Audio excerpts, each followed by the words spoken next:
기다리는 사람들, 오늘 세 번째 시간입니다. 오늘은 기다림은 축복의 시간입니다 라는 제목입니다. 기다림은 축복의 시간입니다. 제가 얼마 전에 신문에 보니까 우리나라 시골에 있는 산부인과들이 다 짐을 쌌대요. 산부인과가 이제 시골에는 없대요. 이게 무슨 말일까요? 애가 안 태어난다는 거예요, 시골에 이제. 우리 지금 우리나라 출산율은 0.72명인가요? 아마 얼마 전 통계가 그런 걸로 이렇게 알려져 있는데, 그러니까 거의 이제 아이를 잘 안 낳는다는 거죠. 이제 이 전문가들의 이야기에 따르면 앞으로 40년, 50년 뒤에는 우리나라는 자연적으로 소멸이 된답니다. 자연적으로 인구가 감소하는 것으로 그치는 것이 아니라 이제 나라가 소멸될 수 있다는 거죠. 그래서 엊그저께 한동훈 장관인가요? 그 법무부 장관이 이제 이대로 두면 안 되겠다. 우리나라도 이제 인구 유입 정책을 펼 때다. 그래서 이민 정책을 펼 것을 예고하는 그런 발언을 한 것으로 제가 들었습니다. 참 이 아기, 성경은 자식을 복이라고 말하지만 그러나 오늘날은 이 자식을 낳는 일을 두렵게 여기고 또 이 자식을 안 낳으려고 하는 그런 시대이죠. 제가 그런 생각을 해봐요. 야, 우리 그리스도인들만이라도 아이들을 막 뭉텅뭉텅 나면은 자연적으로 전도도 되고 그리고 다 우리나라 사람이 예수 믿는 날이 금방 올 건데 참 이게 안 되는구나 이런 생각을 해봤어요. 오늘 설교는 바로 한 아기에 대한 이야기입니다. 아기를 기다리는 이야기죠. 그래서 창세기 21장에서 아브라함은 하나님이 약속해 주신 그 아기가 낳을 것을 기다리고 있었고요. 그리고 저 신약으로 건너가면 또 시므온이 예루살렘 성전에서 너는 아기가 태어나기 전에는 이스라엘이 기다리던 아기가 태어나기 전에는 넌 결코 죽지 못할 것이다. 그 아기가 태어날 때까지 기다려야 된다. 그런 얘기죠. 결국은 이제 요셉과 마리아를 통해서 태어난 그 아기를 붙잡고 이제 요셉과 마리아를 축복하는 내용이 나와요. 그리고 이제 빌립보서로 건너가면은 사도 바울이 빌립보 교인들에게 야, 우리 예수 믿는 우리의 정체가 뭔 줄 아냐? 예수 믿는 우리의 정체는 바로 기다리는 사람들이야. 누구를?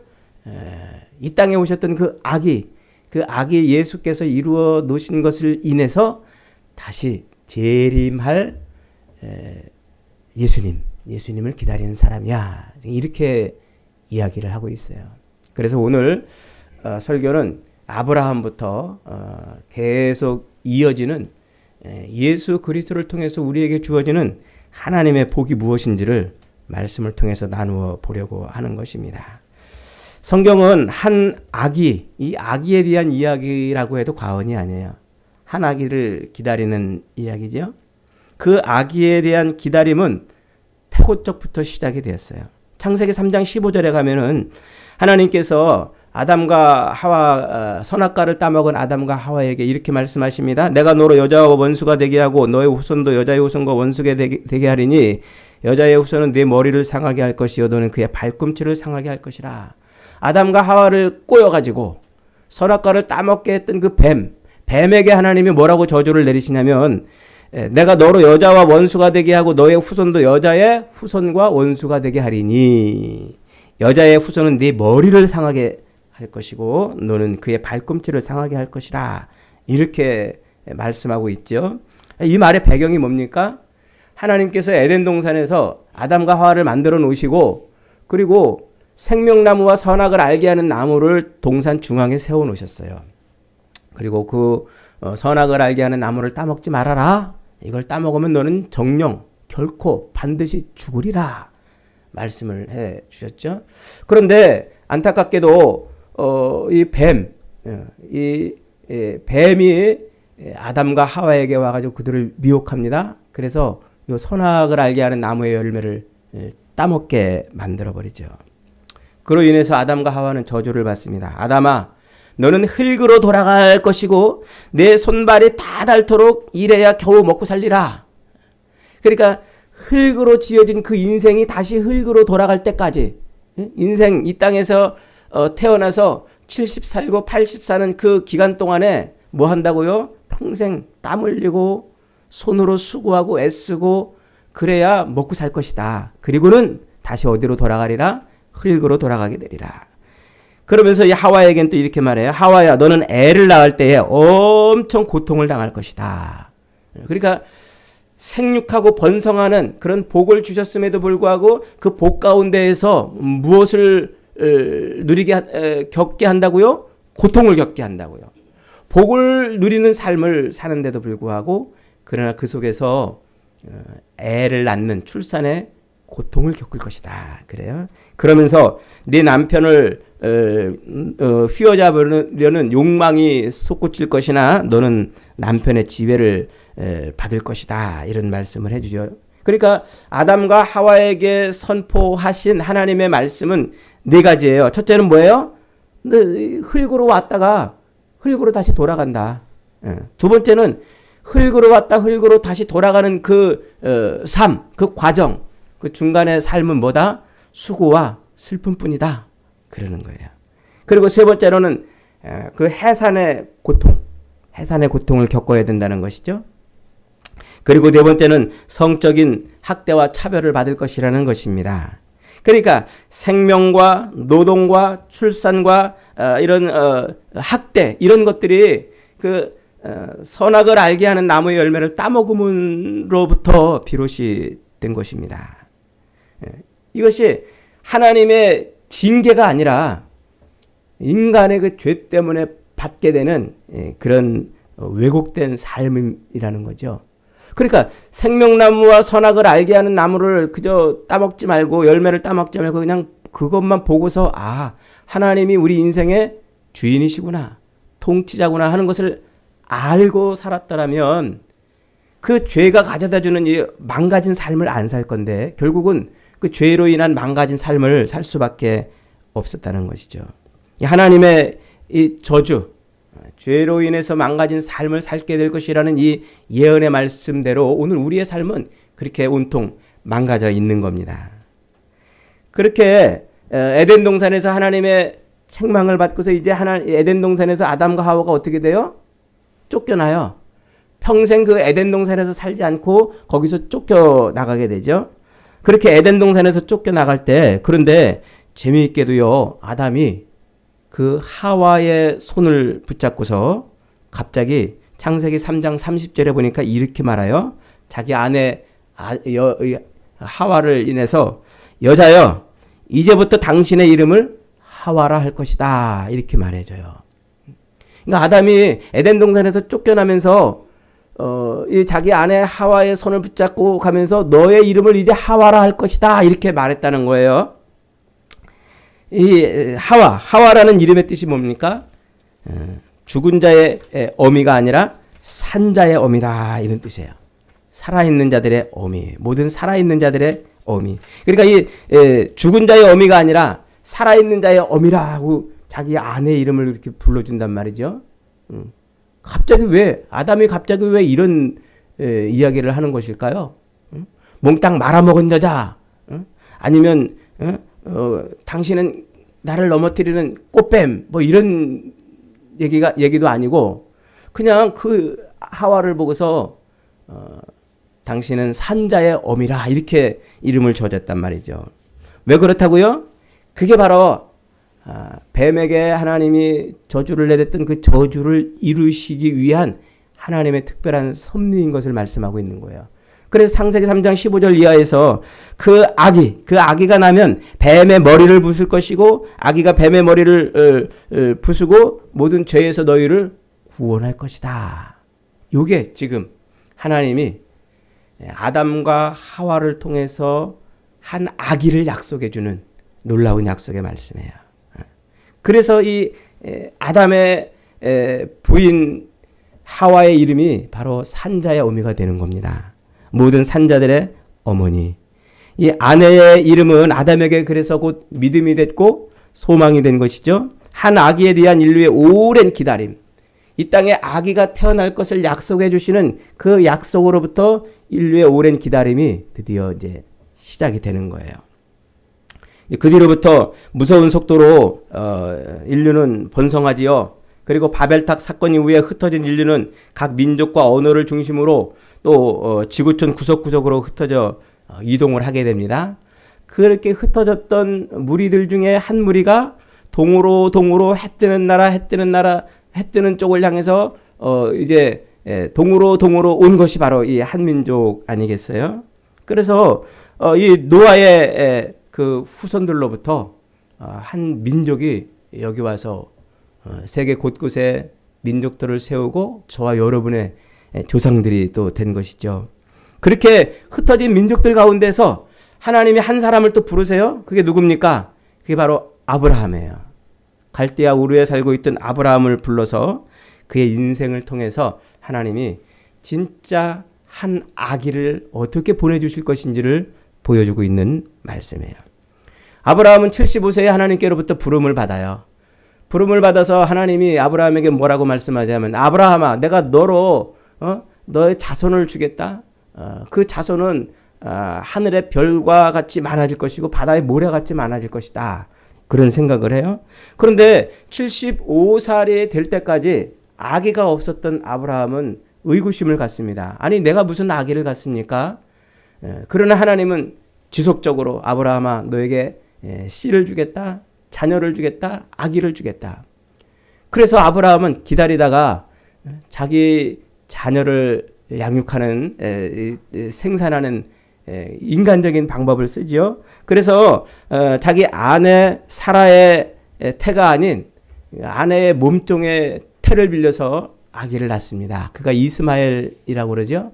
그런데 하나님은 그 이스마엘이 하나님이 보내주시기로 약속하신 아들이 아니라고 말합니다. 그렇게 해서 또 오랜 세월이 또 흐르게 됩니다. 그래서 아브라함이 나이가 100살이 되고 또 사라가 90살이 되었는데 이 아브라함은 생신 능력을 상실했고 사라 역시 경수가 끊어졌다 그랬어요. 생리가 다 끊어진 것이죠. 그런 상태에서 하나님이 뭐라고 그러셔요?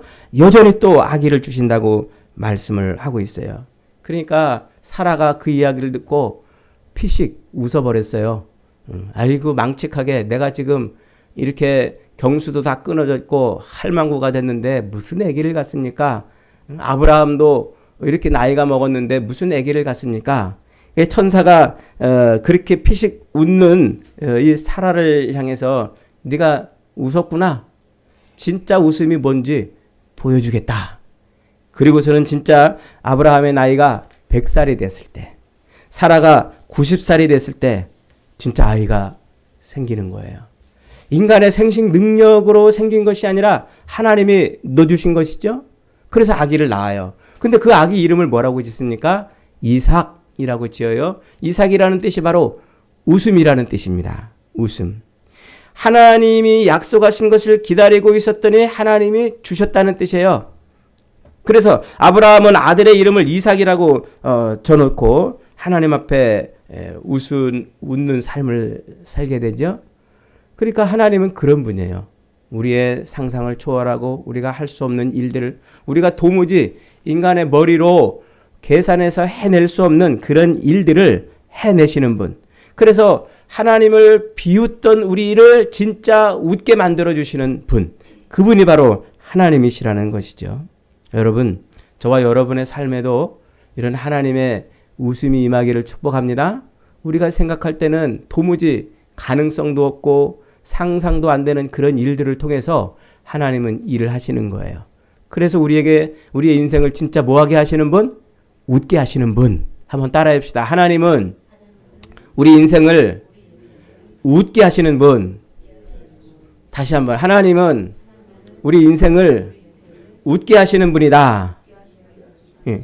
이게 우리의 힘으로 된 것이 아니고 누구의 힘으로? 하나님의 힘으로 된단 말이에요.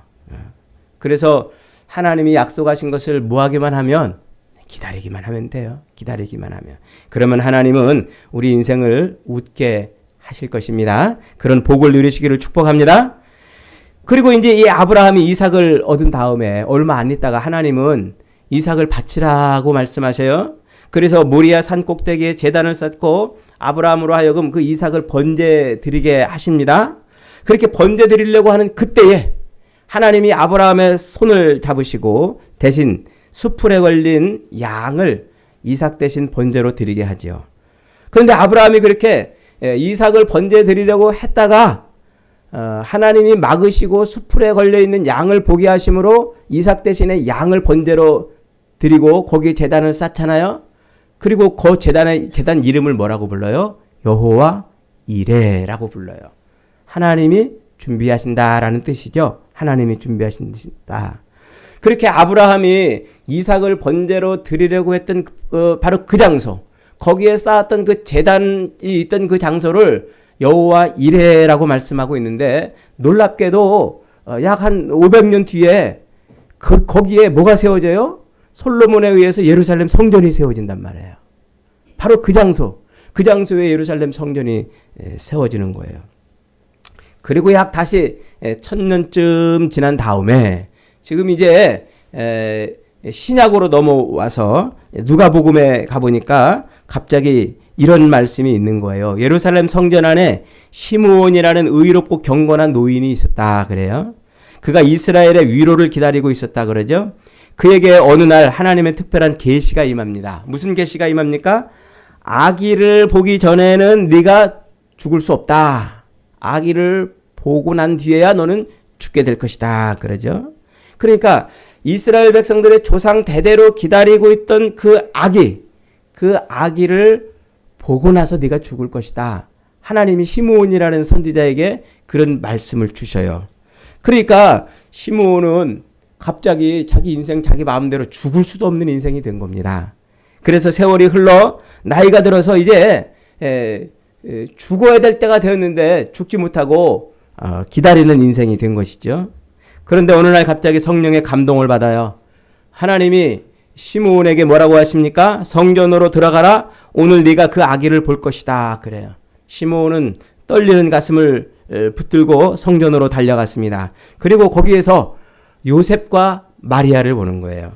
그 요셉과 마리아는 아기 예수를 출산하고 그 아기 예수를 이제 정결 예식에 따라서 이제 제사를 드리려고 예루살렘 성전에 왔던 것이죠. 그렇게 율법에 따라 아기를 낳은 후 40일 만에 몸을 정결케 하는 정결 예식을 위해서 성전에 들어왔던 것입니다. 그때 하나님은 바로 그 마리아의 품에 안겨있던 그 예수, 그 아기 예수가 바로 누구라고 가르쳐주고 있어요? 지금껏 기다리던 예수다. 지금껏 기다리던 아기다라는 거예요. 네가 지금 죽지 못하고 이렇게 기다릴 수밖에 없었던 그 아기, 그가 바로 그 아기다 이제 말씀하죠. 그러자 시므온은 그 아기를 얼렁 마리아의 품에서 뺏어서 그 아기를 자기 품에 안고 하나님을 찬양합니다. 29절부터 32절에 보니까 주제여 이제는 말씀하신 대로 종을 평안히 놓아주시는군요. 내 눈이 주의 구원을 보았사오니 이는 만민 앞에 예비하신 것이요 이방을 비추는 빛이요 주의 백성 이스라엘의 영광이니이다. 이렇게 노래를 합니다. 그리고서는 어리둥절해야 하는 요셉과 마리아의 품에 아기를 다시 돌려보내고 그리고 마리아에게 이런 축복을 합니다. 첫째로는 그 예수, 그 아기는 사람들에게 걸림돌이도 되고 징검다리도 될 것이다. 이렇게 말씀하고 있죠. 그러니까 하나님이 준비하셔서 이 땅에 보내시고 사람들로 하여금 기다리게끔 하셨던 그 아기는 이 땅에 와가지고 두 가지 일을 하는 거예요. 하나는 사람들에게 무슨 돌? 걸림돌이 되게 한다. 또 하나는 사람들에게 무슨 돌? 또 디딤돌이 되게 한다. 예수가 와서 하는 역할이 뭐라고요? 그 아기 예수가 와서 하는 일이 어떤 사람들에게는 걸림돌이 되게 하고 또 어떤 사람들에게는 디딤돌이 되게 한다는 것이죠. 그러니까 이 땅에 그 예수가 옴으로 말미암아 세상은 딱 두 종류의 사람으로 나눠지는 거예요. 한 사람은 걸려 넘어지는 사람. 예수에게 걸려 넘어지는 사람이 있는가 하면 또 한 사람은 예수로 말미암아 디딤돌 서는 사람이 있다는 거예요. 그게 이 땅에 예수를 보내신 하나님의 뜻이라는 것이죠. 그러니까 보세요. 요즘에 세상을 보세요. 어떤 사람은 예수를 인해서 걸려 넘어지는 사람들이 얼마나 많습니까? 예수님의 예자만 들어도 막 화를 내고 예수님 믿으라고 그러면 막 신경질을 부리고 내가 왜 교회를 다녀야 되느냐고 그러고 세상에 그런 일이 어딨냐고 예수가 우리를 어떻게 구원하느냐고 그러면서 예수 믿는 사람들을 박해하고 또 예수 믿는 사람들과는 막 거리도 안 두고 나는 절대로 예수 안 믿는다고 그러는 사람들이 얼마나 많습니까? 그게 뭐예요? 걸려 넘어진 겁니다. 걸려 넘어진다. 걸려 넘어진다 이 말을 헬라어로 스캔들이라고 그러잖아요. 스캔들. 돌뿌리에 걸려 넘어지는 거예요. 그러니까 예수의 예자만 들어도 막 이 경악을 하고 예수 믿는 사람들을 막 핍박하는 사람들이 왜 생깁니까? 바로 이 하나님의 말씀에서부터 시작이 된 거예요. 그런데 어떤 사람은 그 예수를 인해서 자기 삶에 디딤돌, 자기 삶을 세우는 사람이 있어요. 그래서 예수를 믿음으로 그 인생이 이 땅에서 정말 하나님의 영광과 은혜를 풍성하게 누리게 되는 것이죠. 그런 사람이 있는 거예요. 세상을 구원할 아기 예수를 이 땅에 보내심으로 말미암아 하나님은 그렇게 세상 사람들을 구별해 내시는 거예요. 어떤 사람은 걸려 넘어지게 하고 어떤 사람은 디딤돌로 서게 해서 하나님의 영광을 누리게 하는 것이죠. 지금 그 얘기를 하고 있는 거예요. 시므온을 통해서 오랫동안 죽지도 못하게 하면서 기다리게 하심으로 하나님이 그 예수, 아기 예수를 만나게 하심으로 그 입을 통해서 이 예수가 이제 세상을 어떻게 할 것이다? 한편으로는 걸려 넘어지게 하고 한편으로는 세움을 입는 사람들을 만들어 낼 것이다. 그래요. 여러분, 지금 여러분들은 예수님으로 인해서 걸려 넘어지는 인생입니까? 아니면 예수님으로 인해서 여러분의 인생이 든든히 서가는 인생입니까? 오늘 저와 여러분의 인생은 예수님으로 인해서 걸려 넘어지는 인생이 아니라 든든히 서가는 복을 누리시기를 주님의 이름으로 축복합니다. 그렇게 하나님께서는 정말 불가능, 처녀의 몸에서 아기가 태어나게 하는 그런 불가능의 방법을 통해서 하나님의 일을 이루어 가시는 거예요. 이게 사람에게서 나온 것이 아니라고 말하고 싶은 거죠. 사람의 힘으로 되는 것이 아니고 사람의 능으로 되는 것이 아니고 사람의 지혜로 되는 것이 아니고 사람이 가진 어떤 것으로 되는 것이 아니고 100% 전적으로 이 세상에서 그리스도 예수를 통한 구원은 하나님 안에만 있는 것이다. 그 얘기를 지금 해주고 있는 거예요. 그러니까 보세요. 어떤 사람은 이 땅을 사는 동안 예수 믿으시죠? 예수님이 우리 인생의 구원자이십니다. 그러면은 아멘 하고 금방 예수를 믿는 사람이 있는가 하면 또 어떤 사람은 피식 웃으면서 에이 무슨 그런 일이 다 있느냐고 이게 인간의 머리로 이해가 되느냐 하고 그리고 거부를 하는 것입니다. 여러분, 그런데 하나님이 창세기 3장 15절 16절 17에서 뱀과 아담과 하와에게 말씀하신 것이 뭡니까? 자손을 주시고 그 자손을 통해서 뱀의 머리를 부술 것이고 우리를 구원할 것이다 라고 말씀하지 않았습니까? 바로 그 일을 지금 이루어 가신다는 것이에요. 그러면서 이제 시므온에게 또 두 번째 마리아를 축복하는 말씀을 해주십니다. 두 번째 말씀은 뭡니까? 그 아기 때문에 칼이 마리아의 마음을 찌를 것이다 그랬어요. 그 아기 자기가 원하지도 않았는데 자기가 원치도 않았는데 하나님은 마리아의 태 속에 아기를 넣어주시고 처녀가 남자도 알지 못하는 그 처녀가 아기를 잉태하게 함으로 말미암아 그의 인생에 예수가 개입돼 가지고 그 인생이 어떻게 된다고요?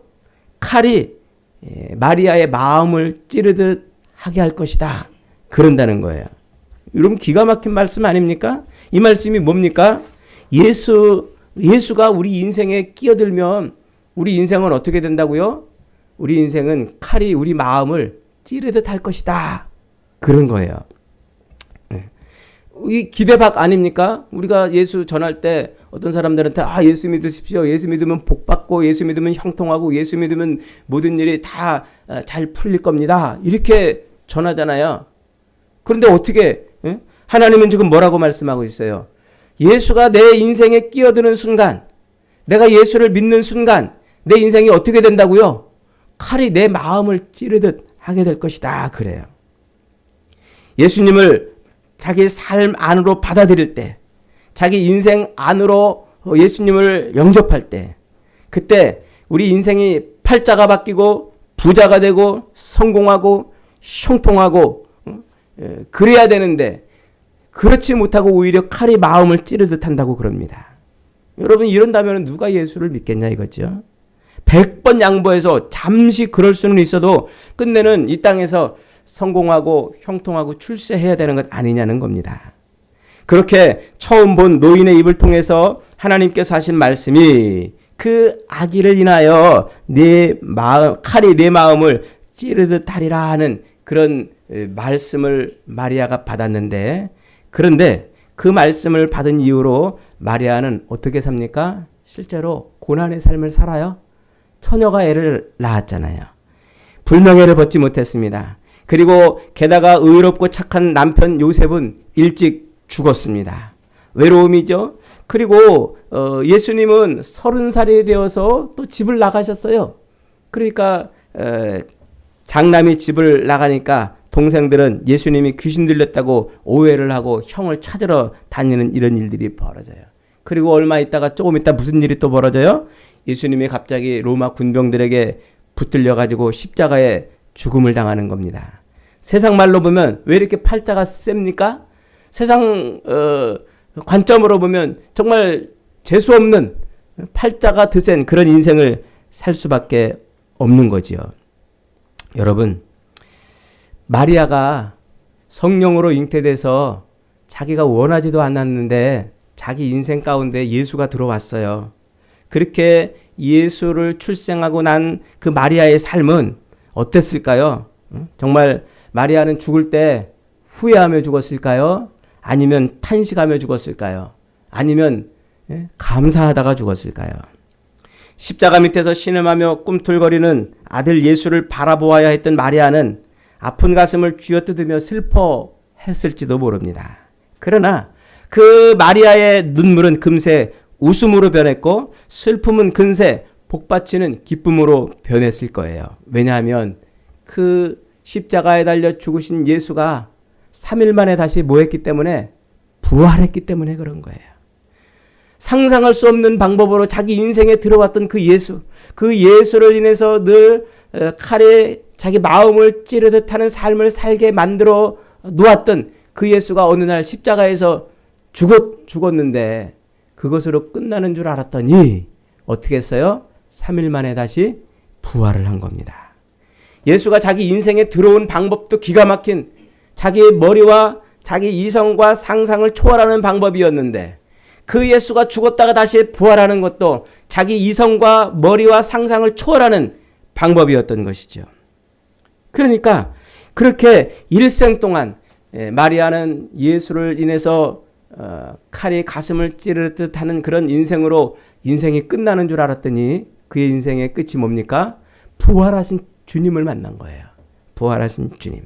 십자가에 달려 죽으셨다가 부활하신 주님. 그것이 바로 마리아의 인생이고 지금 이 누가복음에서 우리에게 말해주고 싶은 것이 바로 그거예요. 우리가 예수를 믿음으로 말미암아 이 땅에서 잠깐 칼이 우리 마음을 찌르는 듯한 삶을 살 수 있지만 그것 때문에 뭐 하지 마라? 좌절하지 마라. 절망하지 말라는 거예요. 왜냐하면 우리는 여전히 주님을 기다리는 사람들이기 때문에 그렇다는 거예요. 여전히 이 땅에 다시 오실 재림 예수를 기다리고 있는 사람들이기 때문에 그 재림 예수를 기다리는 성도의 삶은 하나님이 어떻게 하신다? 그냥 내버려 두지 않으신다. 비웃음, 코웃음, 허망한 웃음을 짓고 있는 우리로 하여금 진짜 웃음을 짓는 인생으로 만들어줄 것이라고 지금 말하고 있는 것입니다. 저는 오늘도 이렇게 아침에 예배를 향해서 이렇게 달려오면서 그런 생각해 봤어요. 오늘 감기 때문에 많이 못 나온다는 연락을 미리 받았는데 참 이렇게 그런 가운데에서도 하나님이 우리를 이곳에 불러 모아주시고 함께 예배를 하게 하는 이런 모습을 보면서 야 진짜 하나님은 우리 인생을 여기다 그저 내버려 두시려고 하시는 것이 아니다 이런 생각을 했어요. 이 자그마한 예배당에 모여서 서로 함께 격려하고 위로하고 또 하나님을 찬양하는 이런 모습. 여러분 생각해 보세요. 우리가 꼭 세상에서 승승장구하고 잘 나가고 내가 바라고 원하는 일이 다 잘 되어야만 예수를 믿습니까?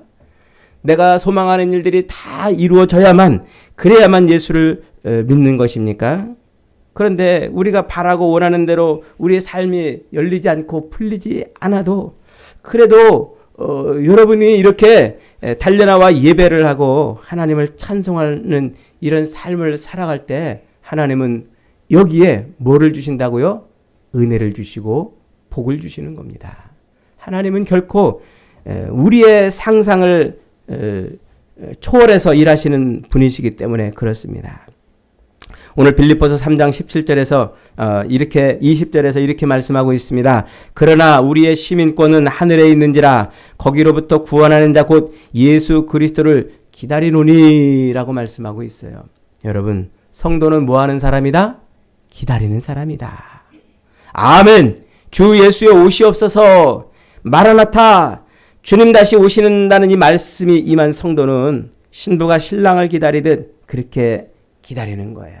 그런데 그 기다림은 뭐였습니까? 달콤함이 아니었어요. 아브라함이 이삭을 얻기까지 그 25년이라는 긴 기다림은 정말 마음을 녹이고 자기 모든 것을 다 녹이는 그런 기다림이 아니었습니까? 자기를 죽여야 하고 아주 쓰디쓴 고통스러운 시간을 지냈습니다.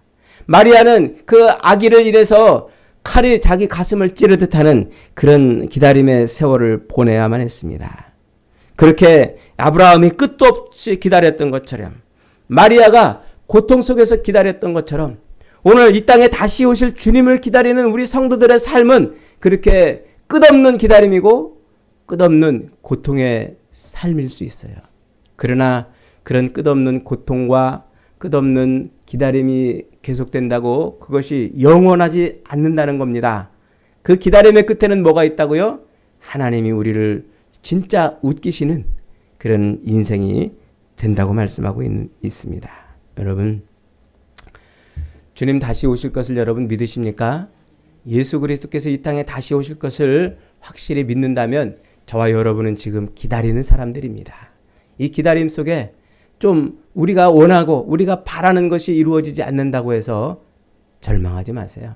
좌절하지 마시고 낭망하지 마세요. 칼로 가슴을 도려내는 아픔이 있다 할지라도 그것 때문에 주저앉지 마세요. 끝내 우리로 뭘 보게 하십니까? 하나님의 구원의 영광을 보게 하시는 거예요. 그래서 이 땅에서 우리가 힘들고 고통스러운 삶 속에서도 견디고 살아가는 것이죠. 오늘 저와 여러분의 삶이 주님을 다시 기다리는 삶이라고 한다면 이 기다림 속에 하나님이 주시는 은혜를 받으실 수 있기를 바랍니다. 끝내는 우리로 웃게 하시는 하나님의 영광을 볼 수 있기를 원합니다. 그래서 이 땅에 다시 오시는 주님을 만났을 때 주님 앞에 부끄럽지 않은 그런 저와 여러분의 삶이 되시기를 주님의 이름으로 축복합니다.